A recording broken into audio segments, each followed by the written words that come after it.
Hello to you, and welcome back to the Japan Game Junk Podcast. This time, I'll be talking about a hard-off store I visited, not in Kisarazu City, where I was before, but very, very close to the border in Sodegawara City of Chiba.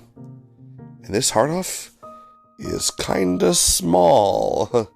They have a very good junk section, with lots of weird stuff there, especially Apple computers. I mean, wow, like old, kind of classic laptops for like 3,000 yen, or, you know, the old all-inclusive iMac computers for less than 5,000. It's kind of surprising. But anyway, on to the game stuff. In this store, once again, I find a game, I don't know why it's so expensive, but Try Run Deppy for the Sega Saturn. Try Run Deppy, even with some slight scratches on the disc, it said 20,000 yen. That's 2,000 yen. It's a lot for Try Run Deppy. Anyway, something else that I was happy to see was the Tamagotchi Game Boy Pocket set for 15,000 yen. And if you'll recall, previously I was able to get this minus the Game Boy Pocket for 2,000 yen. This box set with the Tamagotchi characters there.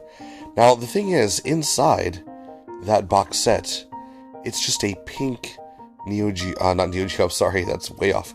Just a pink Game Boy Pocket. Nothing special about it. So I got mine for 2,000 instead of 15,000. And now the next time I want, I can just pick up a pink Game Boy Pocket and pop it in there, and it's complete now for much less than that original cost. What else was interesting in the store? Oh, did you ever play The Adventures of Lolo for the Nintendo, you know? I remember that being a rental. I'd rent that a few times, way back when. Well, Adventures of Lolo for the Famicom, just the game, no box, no manual, 11,000 yen. Kind of crazy. I have no idea why. It was kind of an okay game if I remember, but I didn't know if it's so rare that it requires that kind of cost. And for 1,800 yen, the cheapest I've ever seen this is the Wii U version of Legend of Zelda Breath of the Wild. And, of course, this game is sold literally hundreds of times as many copies as the Wii U version on the Switch. But that means that for me, the Wii U version seems to be kind of, I don't know, a bit on the collectible side. So I ended up not getting it this day, but yeah, I think eventually, instead of getting the Switch version, which I did have at one time and then sold off because it was soon after the Switch's launch, and everything was so rare, so difficult to find at launch in Japan, that used systems and used games were going well above the cost of new ones, because there were no new ones. And so actually they were buying back used copies of the Switch games for more than the cost to buy them new, for people who are just too, impatient to just wait for the next release. So, I ended up making a bit of money selling my old version of Breath of the Wild, and if I get it again, I think I would like to have the Wii U version. But I don't know if I want to pay 1,800 yen for it like I could have here. Almost the same price, unreasonably, is Final Fight CD for the Mega CD, that's the Sega CD in Japan. And the price, 15,000 yen. It does have the OB strip, it looks very nice, but 15,000 yen. I mean, I got mine for 1,000, disc only, but still. Wow.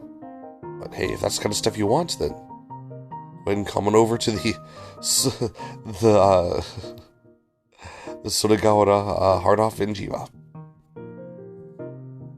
And the last thing I want to mention that I saw there was one that I actually bought, which was a Shanghai Dynasty for the Dreamcast. I should have known this because I love the series, but honestly, I never knew there was a Dreamcast Shanghai game. So I found it there for 500 yen, and I bought it. and I'll play that in the future on the YouTube channel. Anyway, but there you go. Some little things that I found in the good old Sotogawara hard-off. No super rare systems, nothing that's so super noteworthy, but just, run-of-the-mill hard-off, and there you go. So I think that's good enough for now. Thanks so much for listening, and have a wonderful, incredible day, and be smiling. Be super happy, and be glad to be you. Bye-bye.